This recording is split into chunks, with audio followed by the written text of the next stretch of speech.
Hello friends, आपके अपने YouTube channel Rudra nursing express में एक बार फिर से हार्दिक स्वागत है। आशा करता हूँ कि आप सभी लोग अच्छे होंगे। आज का हमारा important topic obsessive compulsive disorder होगा, जो कि आपके एग्जाम की दृष्टि से बहुत ही इंपॉर्टेंट टॉपिक है। इसके अंतर्गत आज हम इनके क्या क्या कॉजेज़ होते हैं, साइन एंड सिम्टम्स, क्या इनके डायग्नोसिस होते हैं, कॉम्प्लिकेशंस और इसके ट्रीटमेंट देखेंगे। तो वीडियो को बिल्कुल भी स्किप ना करें, बहुत ही इंपॉर्टेंट टॉपिक है। और हाँ, जो फ्रेंड इस चैनल पर पहली बार आए हैं, चैनल को सब्सक्राइब जरूर कर लें और नोटिफिकेशन बेल को दबा के और पे क्लिक कर लें, क्योंकि यहाँ आपको नर्सिंग से रिलेटेड बेहतरीन नोट्स मिलते हैं। तो चलिए शुरू करते हैं। चलिए, सबसे पहले हम देखेंगे कि ऑब्सेसिव कंपल्सिव डिसऑर्डर यानी कि ओसीडी क्या होता है। तो याद रखिएगा, ये जो है दो वर्ड से मिलकर बना होता है। पहला शब्द आपका ओवेशन है, दूसरा वर्ड आपका कंपल्सन है। ठीक, ओवेशन क्या होता है, याद रखिएगा, जब किसी पेशेंट के मन में अतार्किक विचार और भय आते हों। अतार्किक विचार से मतलब क्या है, यानी कि ऐसे विचार जो कि तर्क रहित हों, यानी कि उसमें कोई तर्क ना हो। ठीक, तो ऐसी कंडीशन होने पर क्या होता है, जो हमारा रोगी होता है वो एक ही कार्य को जो है काफ़ी बार दोहराता है। ठीक, एक ही कार्य को जो है वो बार बार करेगा। तो इस कंडीशन को हम क्या कहते हैं, कंपल्सन कहते हैं। तो इस प्रकार हमने देखा कि ओवेशन और कंपल्सन, ठीक है, ये दोनों अगर कंडीशन हैं या इन दोनों में से कोई एक भी कंडीशन है, तो उस कंडीशन को हम क्या कह देते हैं, ओवेसिव कंपल्सिव डिसऑर्डर कह देते हैं। ठीक है, चलिए अब जो हम लोग ओसीडी को एक अच्छी से एग्जाम्पल की सहायता से उसको और अच्छी तरह से क्लियर कर लें। ठीक है, इसमें देखिए क्या है, कीटाणु से दूषित हो जाने का भय, यानी कि कोई हमारा पेशेंट है, उसको ये कि डर बना रहता है कि कहीं वो कीटाणु से जो है ग्रसित ना हो गया हो, ठीक है, कहीं दूषित ना हो गया हो। तो वो क्या कहता है, अपने भय को जो है दूर करने के लिए अपने हाथों को जो है वो बार बार धोता रहेगा। ठीक है, तो ये जो कंडीशन, अगर ऐसी कंडीशन है तो उसको हम क्या कहते हैं, ऑब्सेसिव कंपल्सिव डिसऑर्डर कहते हैं। आशा करता हूँ कि आपको ये डेफिनेशन अच्छी तरह से समझ में आ गई होगी, इसका एग्जाम्पल अच्छी तरह से समझ में आ गया होगा। चलिए अब हम बात करते हैं कॉजेज़ की। ऐसे क्या क्या कारण हैं जिनके कारण जो है ये बीमारी कॉज होती है। तो सबसे पहला हमारा क्या है, जेनेटिक फैक्टर्स। जेनेटिक फैक्टर से मतलब क्या है, याद रखिएगा, अगर ये बीमारी अगर आपके माता पिता में है तो याद रखिएगा ऐसी कंडीशन में उनकी संतानों में भी जो है पूरे चांसेस हैं कि ये बीमारी कॉज हो जाए। ठीक है, अगला क्या है, स्ट्रेस। स्ट्रेस का मतलब होता है तनाव होना। ठीक, एंजाइटी, कोई भी चिंता। ठीक, डिप्रेशन क्या है, कोई भी अवसाद है उसको। ठीक है, ब्रेन इंजरी, कोई उसके ब्रेन में किसी प्रकार की इंजरी हुई हो। याद रखिएगा यहाँ पे जो इंजरी होनी चाहिए वो कैसी होनी चाहिए, ट्रॉमेटिक होनी चाहिए। ट्रॉमा का मतलब होता है, याद रखिएगा, कोई भी एक्सीडेंटल। ठीक है, जो एक्सीडेंटल केस होते हैं उनको हम क्या कहते हैं, ट्रॉमा कह देते हैं। ठीक है, ट्रॉमेटिक कंडीशन। तो यहाँ पे जो ब्रेन है उसकी इंजरी कैसी हुई हो, ट्रॉमेटिक हो। ठीक, अगला क्या है, इलनेस। ठीक, पेशेंट में कोई पहले से ही बीमारी हो। ठीक है, अगला क्या है, लो लेवल्स ऑफ सेरोटोनिन, यानी कि जो ब्रेन है हमारा यहाँ पे कम मात्रा में सेरोटोनिन हार्मोन का जो है सिक्रीशन कर रहा है।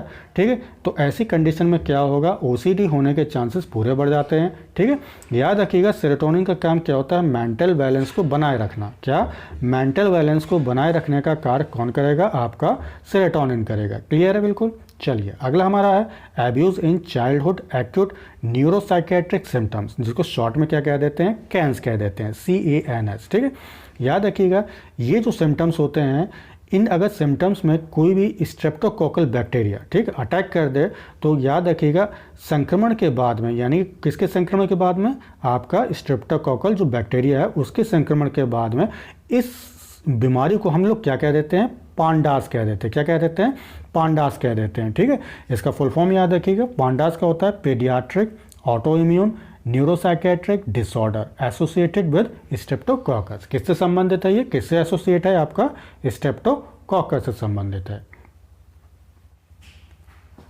चलिए अब हम बात करते हैं साइन एंड सिम्टम्स की। तो इस ओसीडी अगर एक बार किसी पेशेंट को हो जाए तो उसमें जो है क्या क्या लक्षण देखने को मिलते हैं। तो चलिए सबसे पहले हम देखते हैं फॉरबिडन थॉट्स। ठीक है, फॉरबिडन का मतलब क्या होता है, छुपा हुआ, यानी कि कोई गुप्त, यानी कि ऐसे ख्याल जो मन में नहीं आने चाहिए। ठीक है, वो अगर आपके ख्याल आ रहे हैं तो उसको हम क्या कहेंगे, फॉरबिडन थॉट्स कहते हैं। ठीक है, इसमें कुछ प्रकार हैं, इनके एग्जाम्पल याद रखिएगा, जैसे सेक्स या हिंसक प्रकृति से संबंधित विचार आपके मन में आते हों। क्लियर है। अगला क्या है, अपराध बोध, शर्म या अन्य संकट के बारे में विचार आना। ठीक है, अपराध बोध से मतलब क्या है कि कोई आपसे अपराध हो गया या आपने अपराध नहीं किया है, ठीक है, लेकिन फिर भी जो है आप अपने को कसूरवार जो है मान रहे हैं कि इसकी वजह मैं ही हूँ। ठीक है, अगला क्या है, यौन रुचियों के बारे में लगातार पूछताछ करना। ठीक, जो सेक्स रिलेटेड जो इश्यूज़ होते हैं उनके बारे में जो है बार बार जो है उसको पूछने में उसको आनंद मिलता है। ठीक है, अगला क्या है, लगातार चिंता में बने रहना। ठीक, खुद को नुकसान पहुंचाने की चिंता वाले जो है उसके मन में विचार आना।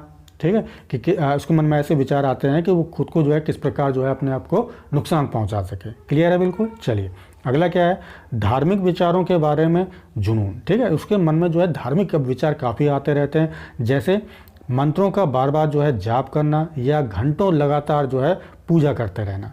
ठीक, अगला क्या है हमारा, उन चीज़ों को छिपाना जिन्हें हथियार के रूप में यूज़ कर सकते हैं, जैसे आपके चाकू हो गया या कोई धारदार हथियार हो गया। ठीक है, तो ऐसे में क्या होता है, ये पेशेंट क्या करते हैं, ऐसी चीज़ों को जो है छुपाने की कोशिश करते हैं, भले ही वो उन्होंने जो है वारदात नहीं की है, फिर भी जो है ऐसी चीज़ों को वो छुपाते हैं। ठीक है, चलिए अगला क्या हमारा, सिमेट्री। सिमेट्री में क्या होता है, ठीक क्रम में रखी हुई वस्तु के बावजूद भी वस्तु को जो है बार बार ठीक करने की जो आदत होती है। ठीक है, मतलब क्या है, यहाँ पे मान लो कोई चीज़ सामान है आपके, कोई ऑब्जेक्ट्स हैं, कोई वस्तु है, वो प्रॉपर तरीके से अपनी जगह पर रखी हुई है, कोई दिक्कत नहीं है, लेकिन उसके बावजूद भी जो है उसको बार बार वो ठीक करेगा। ठीक है, तो उस कंडीशन को हम क्या कहते हैं, सिमेट्री कहते हैं। इसमें जो है निम्नलिखित कंडीशन शामिल हो जाती हैं, जैसे बार बार किसी चीज़ को जांचना। क्या, बार बार किसी चीज़ को जांचना। ठीक है, कि यार ये चीज़ सही नहीं है, ठीक है, उसको सही जगह रखो, या कोई चीज़ जो है सही से मेजरमेंट नहीं हो पा रहा तो वो बार बार जो है उसको मेजर करेगा, नापेगा। ठीक है, अगला क्या है, बार बार किसी वस्तु की गिनती करना। ठीक है, एक बार वो गिनती कर लेता है, ठीक है, फिर भी वो संतुष्ट नहीं होगा तो वो क्या करेगा, बार बार जो है उस चीज़ को गिनती करेगा। ठीक, अगला क्या हमारा, बार बार चेक करना कि दरवाज़ा ठीक तरीके से बंद है या नहीं है। ठीक है, एक बार वो दरवाज़ा बंद कर देगा, ठीक है, तो वो फिर आगे जाएगा, थोड़ी देर बाद वो सोचेगा कि यार दरवाज़ा बंद नहीं है। ठीक है, तो वो क्या करेगा, फिर आएगा, फिर चेक करेगा, तो वो जो है बार बार ऐसी कंडीशन को जो है दोहराता रहेगा। ठीक है, अगला क्या हमारा, सामग्री का खुद के अनुसार व्यवस्थित नहीं होने पर मन में जो है एक ठेस पहुँचना। ठीक है, यहाँ पे मतलब क्या है कि वो उसको लगेगा कि यार ये चीज़ व्यवस्थित नहीं है। ठीक है, क्या उसको ऐसा लगता है कि ये चीज़ व्यवस्थित नहीं है और मैं इसको जो है व्यवस्थित नहीं कर पाया हूँ, तो बस व्यवस्थित नहीं कर पाया हूँ इसी का जो है केवल उसको एक मन में ठेस बना रहता है कि यार जो है मैं इसको अच्छी तरीके से व्यवस्थित नहीं कर पाया हूँ इन वस्तुओं को। क्लियर है बिल्कुल। चलिए अगला हमारा साइन एंड सिम्टम है क्लीनिंग एंड कंटामिनेशन। इसमें क्या होता है, बार बार सफाई करना या साफ़ चीज़ों को भी बार बार गंदा समझकर साफ़ करना। ठीक है, ये लक्षण जो हैं कुछ इस प्रकार हैं, इनके अंतर्गत जो लक्षण आते हैं देखिए क्या क्या है। सबसे पहला हमारा है बीमारी के बारे में लगातार चिंता करना। ठीक है, अगला क्या हमारा, फिजिकली या मेंटली जो है खुद को गंदा महसूस करने का उसके मन में विचार आना।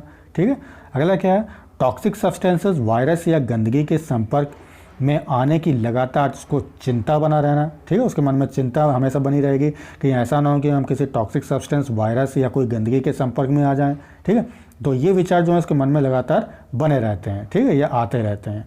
अगला क्या हमारा, उन वस्तुओं को छुटकारा पाने की मजबूरी जिन्हें वह जो है मन में गंदा मानते हैं, भले ही वो गंदा ना हो। ठीक है, कुछ ऐसे पेशेंट होते हैं हमारे, या कुछ ऐसे लोग होते हैं तो ऐसी चीज़ को छोड़ने का प्रयास करेंगे। ठीक है, अगला क्या है, अपने हैंड्स और अन्य सामग्री को जो है बार बार साफ़ करना। तो ये जो सारी कंडीशंस हैं वो किसके अंतर्गत आएंगी, आपकी क्लीनिंग एंड कंटामिनेशन के अंतर्गत आएंगे। ठीक है, यानी क्लीनिंग का मतलब क्या हो गया, साफ़ सफाई, कंटामिनेशन से मतलब क्या होता है, कोई चीज़ गंदी चीज़ हो जाना। ठीक है, चलिए अगला हमारा लक्षण है होर्डिंग। होर्डिंग का मतलब क्या होता है, ऐसी वस्तुओं को जमा करने की आदत जिसकी ज़रूरत ना हो। ठीक है, ऐसे बहुत से पेशेंट आपको मिल जाएंगे या ऐसे लोग मिल जाएंगे। ठीक है, जिन ऐसी वस्तुओं जिनकी कोई ज़रूरत नहीं है फिर भी वो जो है उनको एक्यूमुलेट करते रहते हैं। ठीक है, इकट्ठा करते रहते हैं। या ऐसा भी हो सकता है कि अपनी चीज़ों को उनको खोने का डर रहता है।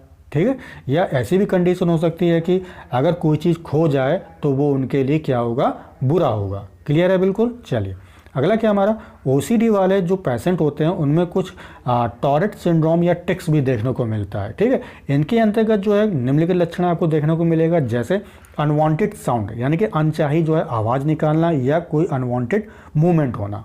ठीक है, मूवमेंट से मतलब क्या है, हलचल। अगला क्या है हमारा, बार बार आँखों का झपकना। ठीक है, कंधों को सिकोड़ना। ठीक, सिर मरोड़ना, मुँह सिकोड़ना, जैसे कि आप ये फिगर में देख रहे हैं, ये बच्चा क्या देखो मुँह सिकोड़ रहा है ना। चलिए अब हम बात करते हैं कॉम्प्लिकेशंस की, क्या क्या इनकी जटिलताएं हो सकती हैं अगर हम प्रॉपर तरीके से ओसीडी का ट्रीटमेंट नहीं करेंगे, तो क्या क्या आगे चल के जो है आपको जटिलताएं देखने को मिल सकती हैं। तो सबसे पहला क्या है हमारा, सामाजिक गतिविधियों में भाग लेने में असमर्थता। ठीक है, सामाजिक गतिविधि से मतलब क्या है, सोसाइटी में, यानी कि आप जिस समाज में रहते हैं उनमें हमेशा ही जो है कुछ ना कुछ गतिविधियां चलती रहती हैं। ठीक है, तो ऐसी गतिविधियों में जो है हमारे पेशेंट कभी भी भाग नहीं लेंगे या वो अपने आप को जो है असमर्थता महसूस कर सकते हैं। ठीक है, अगला क्या है, रिश्तों में समस्याएं। ठीक है, नेक्स्ट क्या हमारा, एंजाइटी डिसऑर्डर। ठीक है, एंजाइटी डिसऑर्डर उसको हो सकती है। अगला क्या है, डिप्रेशन, कोई अवसाद हो सकता है उसको। एनोरेक्सिया, एनोरेक्सिया में क्या हो सकता है, भोजन से घृणा होना। एनोरेक्सिया का मतलब क्या होता है, भोजन से घृणा करना। और याद रखिएगा अगर ऐसी कंडीशन है तो हमेशा याद रखिएगा पेशेंट जो है कैसा हो जाएगा, वीक हो जाएगा, कमज़ोर जरूर होगा, पक्का है ये बात। ठीक है, अगला क्या है, आत्मघाती विचार और व्यवहार। क्लियर है, अगला क्या है हमारा, शराब या अन्य पदार्थों का सेवन करने की उसको आदत पड़ जाएगी। क्लियर है, बार बार हाथ धोने से जो है स्किन डिजीज होने की संभावना भी बढ़ जाती है।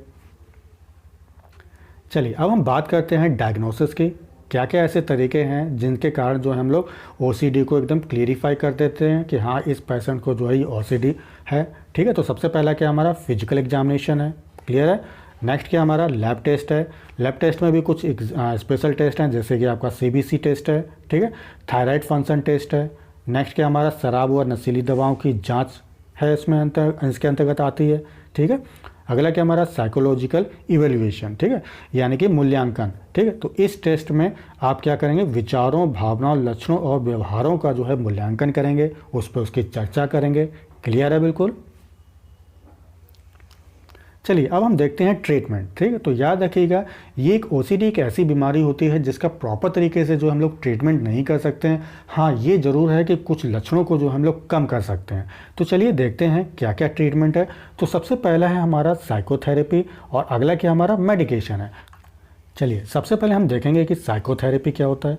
तो याद रखिएगा इसके अंतर्गत हम कॉग्निटिव बिहेवियरल थेरेपी यानी कि सीबीटी का यूज़ करते हैं। ठीक है, सीबीटी के अंतर्गत एक इम्पॉर्टेंट कंपोनेंट आता है जिसको हम क्या कहेंगे, एक्सपोजर एंड रिस्पॉन्सिव प्रिवेंशन कहते हैं, शॉर्ट में इसको ईआरपी कह देते हैं। क्लियर है बिल्कुल।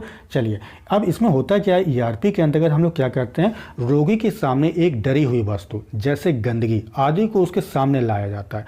यानी कि आप सामने ला रहे हैं तो क्या कर रहे हैं, एक्सपोज कर रहे हैं। एक्सपोज का मतलब क्या होता है, एकदम कोई चीज़ ओपन कर देना। ठीक है, नहीं बोलते हम लोग नहीं कहते हैं कि मैं तुम्हें जो है एक्सपोज कर दूंगा, ये समझ लेना अच्छी तरह। ठीक है, तो यहाँ पे क्या है, हम एक्सपोज कर रहे हैं, क्या चीज़ एक्सपोज कर रहे हैं, गंदगी को। ठीक है, और आपको उससे होने वाली चिंता। ठीक है, यानी कि अब निश्चित है कि स्वाभाविक बात है कि कोई पेशेंट है उसके सामने आप ये चीज़ें रख दोगे, गंदगी या कोई भी ऐसी डरी हुई वस्तु रख दोगे तो निश्चित है वो चिंता करेगा। ठीक है, तो उन चिंता से निपटने के लिए हेल्दी तरीके जो है पेशेंट को सिखाए जाते हैं। आशा करता हूँ कि आपको समझ में आ गया होगा कि साइकोथेरेपी में हम लोग क्या करते हैं। क्लियर है बिल्कुल। चलिए अगला क्या हमारा मेडिकेशंस। ठीक है, तो याद रखिएगा मेडिकेशन के अंतर्गत हम कुछ इंपॉर्टेंट एंटी डिप्रेशन ड्रग का यूज़ करते हैं। जैसे सबसे पहला हमारा ड्रग है क्लोमिप्रामाइन है। क्या, क्लोमिप्रामाइन है। ठीक है, ये याद रखिएगा जो मैंने डॉट बीच में रखे हैं जिससे कि आपको प्रोनाउंसिएशन करने में कोई प्रॉब्लम ना हो। ठीक है, तो सबसे पहले हमारे क्या ड्रग है, याद रखिएगा क्लोमिप्रामाइन है। इसमें क्या होता है, ये जो ड्रग होती है याद रखिएगा 10 साल या उनसे बड़े, 10 साल के जो हमारे बच्चे हैं या उनसे ज़्यादा एज के और एडल्ट को दी जाती है। क्लियर है। नेक्स्ट क्या हमारा फ्लूजेटाइन है। ठीक है, जो ये ड्रग्स होती है याद रखिएगा 7 साल के बच्चे या उनसे ऊपर और एडल्ट को दी जाती है। क्लियर है। नेक्स्ट क्या हमारा फ्लूवोजेमाइन है। ठीक है, तो ये जो ड्रग्स होते हैं याद रखिएगा आपको एडल्ट को देनी है और 8 साल के बच्चे या उनसे जो ऊपर के हों। क्लियर है। अगला क्या हमारा पैरोजेटाइन है। तो याद रखिएगा जो पैरोजेटाइन ड्रग्स होते हैं ये केवल और केवल आपको किनको देना है, केवल एडल्ट्स को देना है। क्लियर है।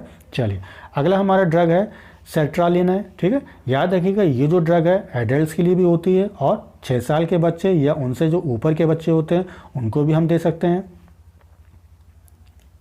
आशा करता हूँ कि टॉपिक को आपको अच्छी तरह से समझ में आ गया होगा, एक एक चीज़ क्लियर हुआ होगा। यदि आपको वीडियो अच्छा लगा है तो उसे लाइक ज़रूर करें और इस टॉपिक या चैनल से संबंधित जो भी आपकी इश्यूज़ हों या कोई भी क्वेरी हो आप उन्हें ज़रूर कमेंट बॉक्स में पूछें। तब तक के लिए take care and bye bye. Thank you so much.